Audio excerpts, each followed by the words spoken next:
안녕하세요. 책 읽는 즐거움의 신규록 목사입니다. 오늘 리뷰할 책은 밀란 쿤데라의 참을 수 없는 존재의 가벼움 이라는 책입니다.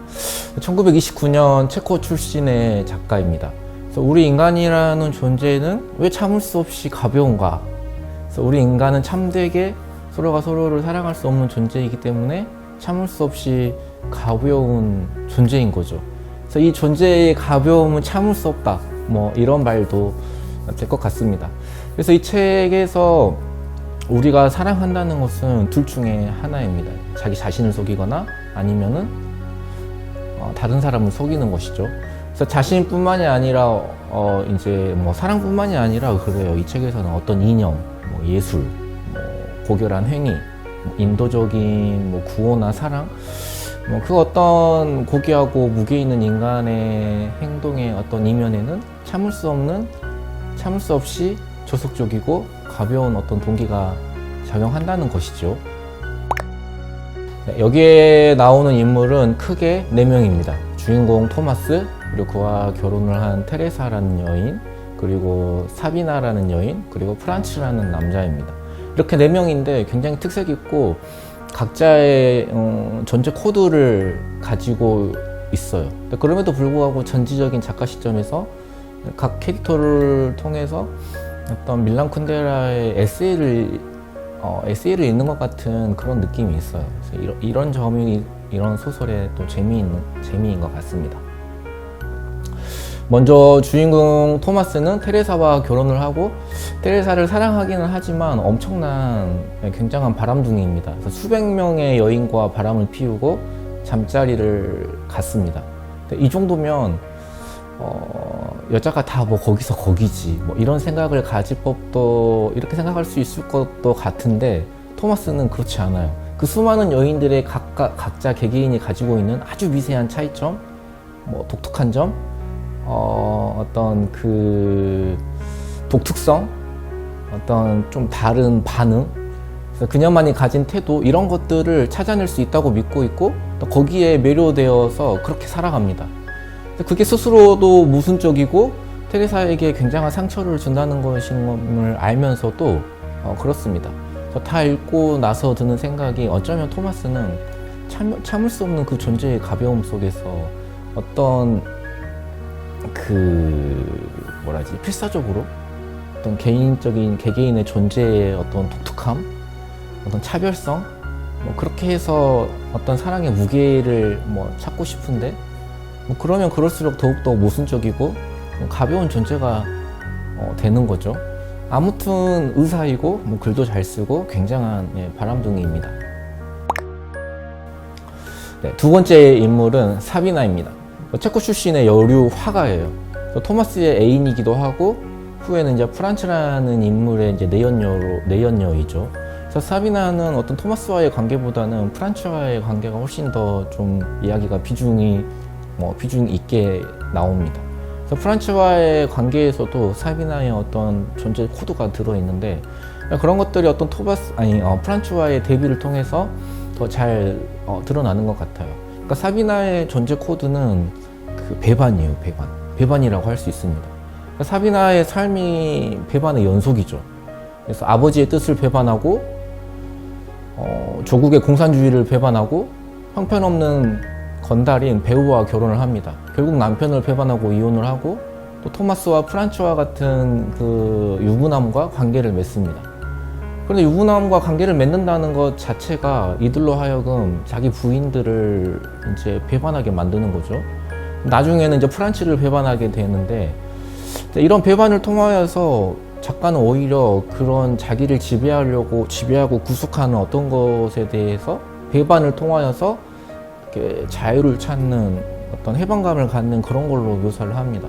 그러니까 사비나를 통해서 보면은 배반을 통해서 결국에는 자신을 자기까지도 배반할 수밖에 없는 그런 인간 존재에 대한 가벼움, 연약함에 대한 연민을 느끼게 되는 것 같습니다.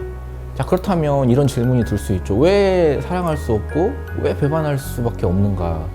이것을 이제 프란츠와 사비나의 경우에 예를 들면은 둘 사이에는 이해되지 아니한 단어들이 있어요. 그러니까 소설의 하나의 소제목으로 들어가 있습니다. 예를 들면 이런 거예요. 그러니까 사비나는 체코 출신의 여교 여화가이고 프란츠는 이제 프랑스 출신의 엘리트 집안 출신입니다. 공부를 잘해서 대학의 교수가 되죠. 그러니까 공산주의 체제에서 자란 사비나에게는 시위라면 딱 질색이에요. 반면에 프란츠는 가장 즐기는 취미가 바로 시위입니다.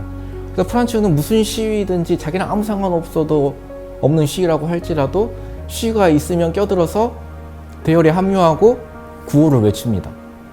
근데 사비나는 어릴 때부터 공산당의 그런 일방적인 명령에 의해서 온갖 대열에 강제적으로 이렇게 차출되어서 원치 않는 구호를 수없이 외쳐야만 했어요. 그래서 체코 출신의 사비나에게는 공산주의라는 것은 어떤 대열, 어떤 구호 이런 걸로 환원이 되는 거죠. 그래서 나중에는 이제 파리에 이렇게 자유롭게 살면서도 체코를 무력으로 침공한 이 소련에 대해서 성토하는 어떤 파리인들의 시위에도 체코인임에도 불구하고 그녀는 전혀 관심도 보이지 않고 참여하지 않습니다. 근데 프란츠는 반대예요. 자유로운 프랑스에서 줄곧 교실과 연구실에서만 살아온 사람이에요. 그런데 그 안에는 어떤 이제 추상적이고 어떤 이론적인 삶이 아닌 뭔가 구체적인 액션, 그러니까 행동하는 삶에 대한 마음의 열망이 있는 거죠. 그래서 그 열망 때문에 어때요? 그는 시위만 있으면 참여해서 열심히 구호를 외치게 되는 거죠. 그러니까 사비나와 프란츠에게 시위, 구호라는 단어는 같은 단어이지만 그것을 받아들이는 방식은 영원히 서로에게 이해되지 않는 단어들일 수밖에 없는 거죠. 그래서 이러한 큰 틀에서 이해되지 못한 단어들의 소목록들이 등장하는데 여자, 충성과 배반, 음악, 빛과 어두움 이런 것들이 이렇게 등장합니다. 그러니까 프란츠에게 음악은 해방이지만 사비나에게 음악은 위장된 소음이에요. 그러니까 체코에서 자란 그녀에게 도초의 그 공산주의 체제에서 도초의 그 확성기에서 나오는 음악은 사냥개의 어떤 무리 같은 것으로 이렇게 묘사가 되는 것이죠. 근데 이 간격을 좁히지 못하는 거예요. 그래서 이런 것도 서로를 이해하거나 사랑할 수 없는, 참을 수 없는 존재의 가벼움들이죠. 저는 이 부분을 읽으면서 어쩌면 사랑은 이해 못한 단어의 번역이라고 이야기할 수도 있겠다라는 생각도 해보았습니다. 제가 박찬욱 감독의 헤어질 결심이라는 영화를 보았는데 굉장히 몰입해서 보았던 것 같아요. 그래서 영화에서 이제 탕웨이, 어떤 그 송소래라는 여자가 굉장히 매력적으로 느껴지는 이유는 어눌한 한국말, 그러니까 이질감이 느껴지는 그 중국어에 있는 것 같아요. 그러니까 송소래와 박해일과의 그 접점도 살인이라는 사건의 어떤 피의자와 형사라는 이질적인 관계로 연결되어 있죠. 아무튼 자꾸만 그 언어를 그녀가 이해할 수 있는 언어로 번역해주는 장면이 여러 번 등장해요. 그러니까 프란츠와 사비나와의 관계랑은 정반대이죠. 예를 들면은 두부열상, 머리통이 깨지는 것, 구강상피 채취, 그러니까 혀 피부 이런 거 채취하는 것, 목격자 없는 변사자는 부검하는 것이 매뉴얼이다. 이것을 이제 어떻게 쉬운 말로 송소래에게 전달을 해야 되나 난감해하는 장면이 나오죠. 그래서 송소래는 이해하지 못했을 때에는 그냥 웃는다고 이야기합니다. 근데 그런 이질감이 굉장히 매력적으로 느껴진 것 같아요. 그래서 그런 이질감이 영화에서 굉장히 중요하게 사용되는 그 안개라는 메타포와도 이렇게 연결이 되어 있는 것 같습니다. 저는 이 영화에서 중요하다고 생각되는 장면 중에 하나가 박해일이 이제 송소래에게 나는 붕괴되었어요 라는 말을 하는 장면이었던 것 같아요.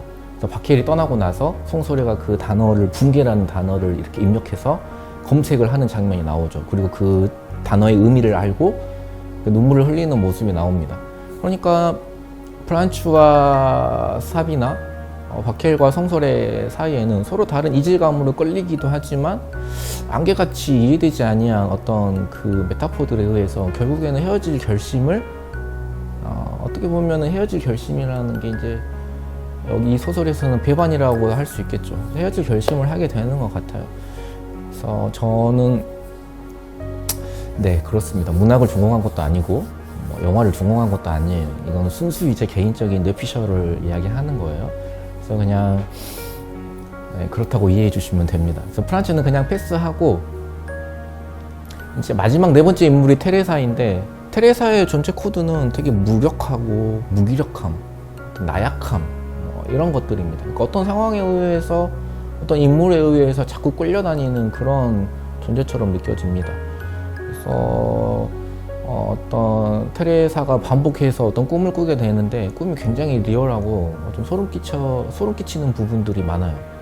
자신이 어떤 토마스에 의해서 환경에 의해서 끌려다니는 자신의 무력함을 꿈으로 그렇게 표출을 하는 것 같았습니다. 그래서 이런 무기력함 역시도 어떤 상황에 의해 끌려갈 수밖에 없는 이런 것도 역시 우리 인간의 참을 수 없는 존재의 가벼움이죠. 네, 이렇게 해서 대략 4명의 중요 인물들을 살펴봄으로써 책 리뷰를 간단하게 해보았습니다. 이제 기독교적인 관점으로 보면은 우리는 죄로 인하여서 이게 망가진 거죠. 이제 오염된 거죠. 그러니까 사랑할 수 있는 사랑의 능력을 잃어버린 거죠. 근데 이게 또 그렇습니다. 또 사랑을 안 하고 살 수도 없고, 그러니까 사랑은 해도 힘들고 안 해도 힘든 그런 존재가 우리인 거죠. 그래서 그런 참을 수 없이 가벼운 존재인 우리에게 변함없는 묵직한 사랑을 부어주시고 우리와 함께 하시기 위해서, 그런 우리를 회복시키시기 위해서 예수님이 참 사람이 되셔서 야기 예수로 이 땅에 오셨습니다. 이 영상을 찍은 지금 이 날이 크리스마스 이브 날인데 날씨가 엄청 춥네요. 그래서 독감 조심하시고 예수 그리스도가 이 땅에 오신 의미에 대해서 더 깊이 생각하고 메리 크리스마스, 연말 잘 보내시기 바랍니다. 감사합니다.